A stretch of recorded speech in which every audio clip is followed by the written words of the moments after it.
Welcome to the Aramco Powered by House studio, and I am joined by ATS champion twice, Nicole Garcia. Thank you for joining us. Yeah, thank you for having me. Now, Nicole, we've actually known each other for 10 years. I studied with you in South Africa. I know, it's a long time. And now look at us. Yeah. Who would have thought? I know. Now, you are experts at ATS. As I mentioned, you've won twice, London and Jeddah. We're going to get a little bit of footage on the screen here. Yeah. So talk us through, the format's obviously different to an individual. Yes. Does that change your mentality? Oh, yeah, for sure. I mean, I've definitely taken a much more aggressive approach to these events. Obviously, especially when your team is doing well, you tend to go for things a lot more that maybe you wouldn't have necessarily done in the individual. Although the individual is still very important. It's always at the back of your mind.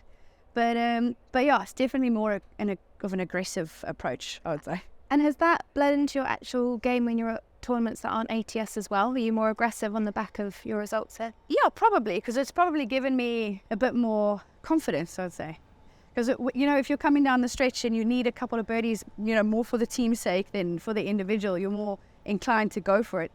And I think if you've pulled it off, which I think we did a couple of times. Here's another one. Yeah, you just boost the confidence a little bit just to give you that, well, you know what, if it's a difficult shot over water, you need this, but you've got the confidence to do it. It makes a big difference. Can we go through that putt one more time? There's a steely steely gaze over that.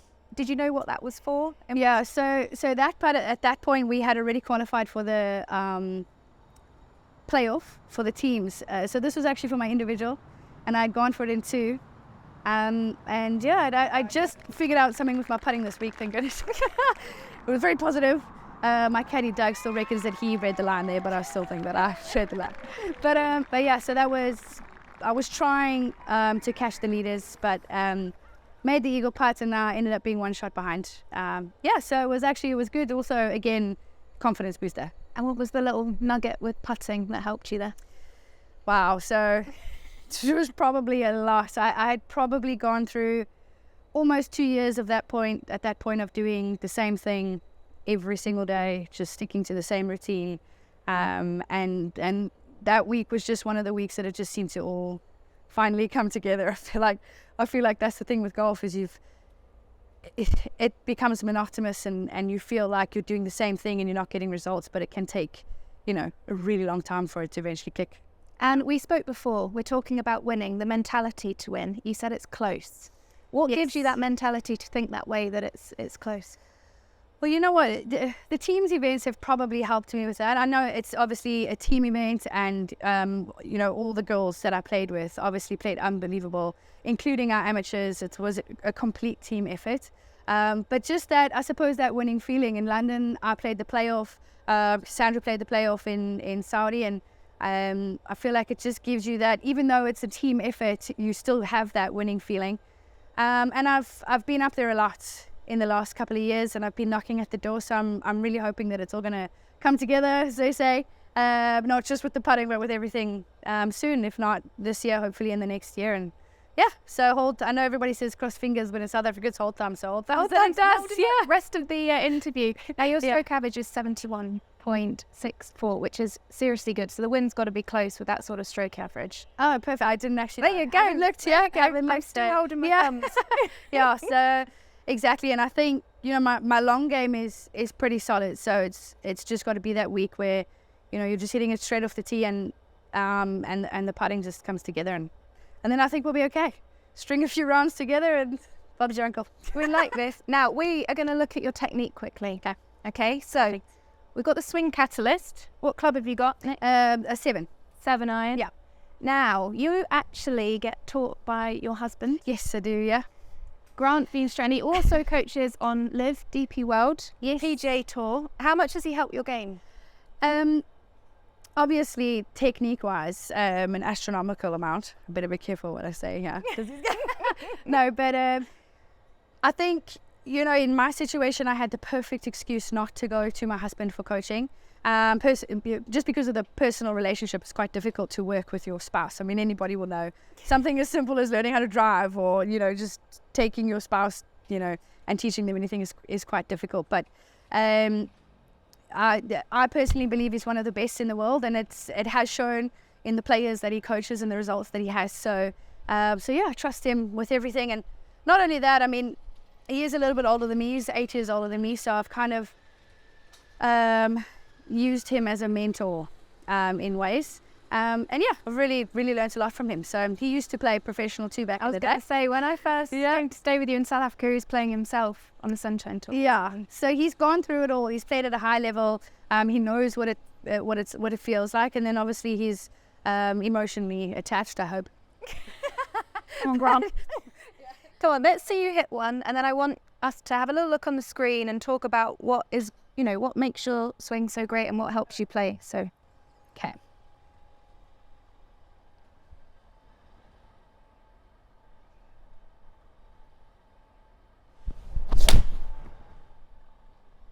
I mean, I hope you can hear that. It's pure.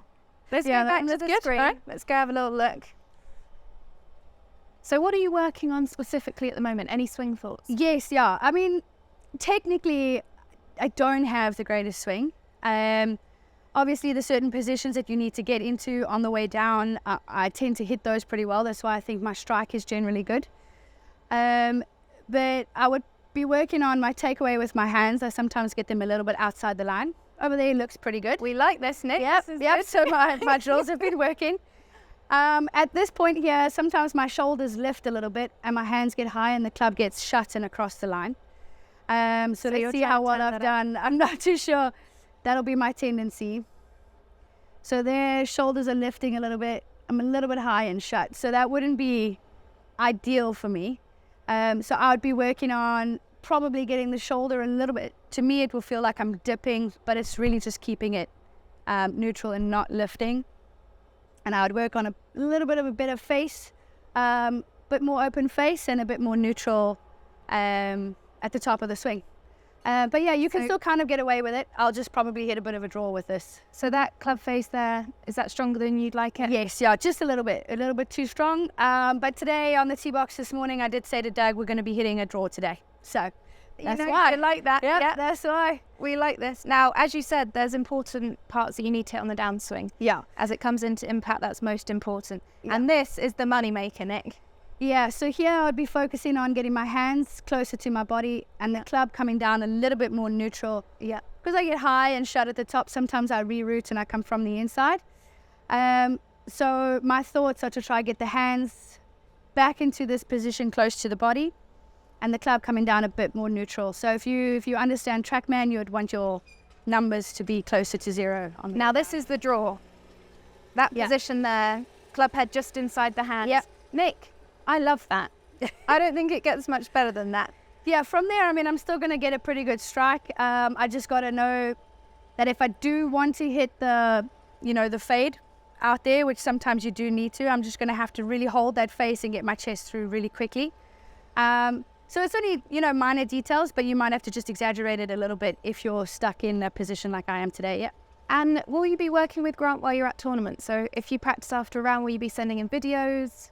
Yeah, so because I don't see him a lot, he travels on the mains tour while I'm traveling out here.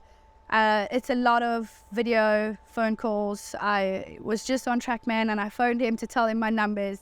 So yeah, it's mainly over the phone. But I mean, he's made it, his life's mission for me to know what my swing is doing, which I think is good. And for a lot of the girls, we need to know what we're doing out here because not all of us can travel with our coaches. So I know my swing pretty well.